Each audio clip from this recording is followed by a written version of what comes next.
That day when the bus driver asked me to get up, I had this feeling come over me. It felt like Harriet Tubman was holding me down, hands were holding me down on one shoulder, and Sojourner Truth hands were holding me down on another shoulder. And I was glued to the seat, and I could hear the white passioners saying, "She gotta move, she gotta move. That's the law, she gotta move."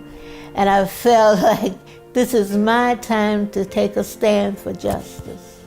Hey y'all, and happy Black History Month. My name is Katousha. Thank you so much for clicking on this video. Today I wanted to tell you guys a little story about an unsung hero of the civil rights movement, Claudette Colvin. Claudette Colvin was born in September of 1939. Raised in the segregated South's Montgomery, Alabama, Colvin was a member of the NAACP Youth Council and had a close relationship with Rosa Parks. Colvin experienced the injustices of the Jim Crow era, the harsh legalities of the day, not being able to eat at the same restaurant or lunch counter as whites, not being able to go to quote-unquote white schools, overall just being constantly oppressed just for the simple fact that she was Black. On the day of the incident about which I'm going to tell you, at school that day she had written a paper on the fact that Black women could not go into retailers and try on shoes and clothes. People would have to step on a brown paper bag and draw out the outline of their foot so that they could see if a shoe would fit in a store, because Black people were not allowed to try on clothes that white people would also be trying on. So on this day, which was March 2nd, 1955, Colvin was riding the bus home from her segregated high school, Booker T. Washington High School. The law at the time said that buses were segregated as well, and although Blacks were the majority of commuters daily, they were required to sit towards the back of the bus. If the bus ever became so crowded that the white seats were filled,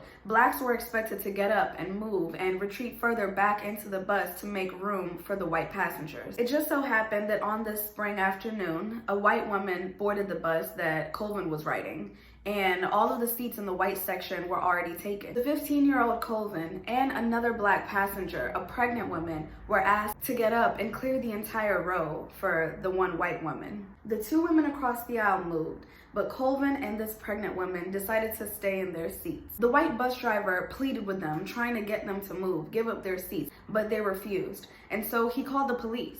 And when the police arrived, they were actually able to get the men that were sitting behind the pregnant woman and Claudette Colvin. They were able to get those gentlemen to move. And the pregnant woman at that time decided to move back the one seat and make way for the white woman. Colvin, however, she wouldn't move. You see, Colvin was inspired by the Black heroes of history. She describes it as the hands of Sojourner Truth and Harriet Tubman holding her down in her seat, pushing her down, making sure that she couldn't stand even if she wanted to. And so Colvin was forcefully removed from the bus. And again, I remind us that Colvin was a 15-year-old Black girl on this bus. There were 3 empty seats next to her already, but the white woman was not. I don't know if she didn't want to sit there, or perhaps they restrained her from sitting there because it was the law that Colvin had to move as well. Even though there were 3 seats, she was in no way holding this white woman back from taking passage on this bus. But either way, she was forcefully removed from the bus and arrested. Witnesses said that as Colvin was removed from the bus, she was shouting, "It's my constitutional right." On the way to the police station, the officers began to throw racial slurs at Colvin, and they wanted to make her feel uncomfortable, so they started to speak about her 15-year-old body in a sexual way. At that time, Colvin realized what danger she was in, and she started to recite the Lord's Prayer in Psalm 23, "The Lord is my shepherd." This was how she kept calm. She knew that God was with her. Other kids from her school who were riding home that day as well ran home to tell her mother what had happened. Her mom, along with their Reverend Johnson, went to bail out Colvin on that same day. On the ride home, the Reverend said something to Colvin that she would never forget. "You just brought the revolution to Montgomery." Colvin was charged with disturbing the peace, violating segregation laws, and assault and battery on a police officer. The charges for disturbing the peace and violating segregation laws,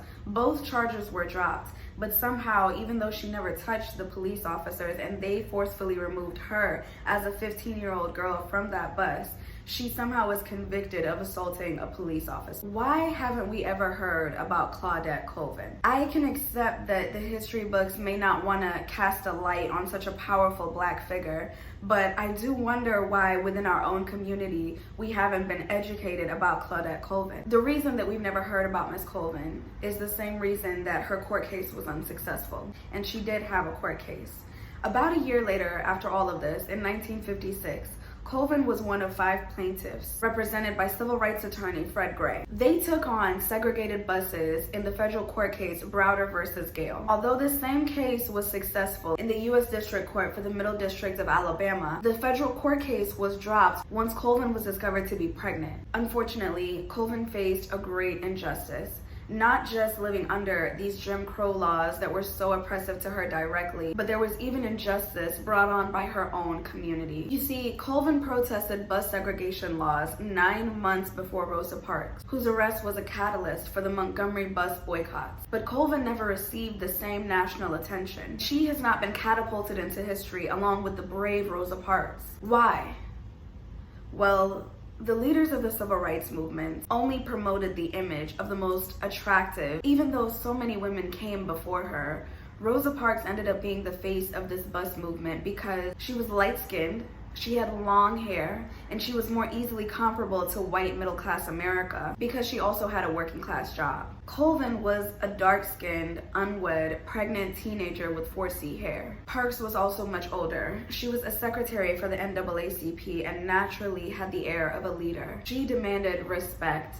And I have so much respect for this woman because she paved my way. She paved the way for so many women, but she did not look like me. And the stories of those women who did look like me, who looked typically Black, who had African features, the stories of these women deserve to be told. They are stories of valid experiences within our community. We need to show all little Black kids, regardless of what they look like and what life throws at them, that they can do great things. Let's validate their experiences by teaching them about those that they can relate to, those who came before them and had similar experiences, like Claudette Colvin. After all of this, Colvin ended up relocating to New York. It was hard for her to find work in Alabama where she had been labeled a troublemaker. She worked as a nurse's aide for 35 years until she retired in 2004. Since then, Colvin has had a street named after her, a day memorialized in her honor, and has received a congressional certificate from Joe Crowley, a U.S. congressman from New York. Of course, she deserves so much more.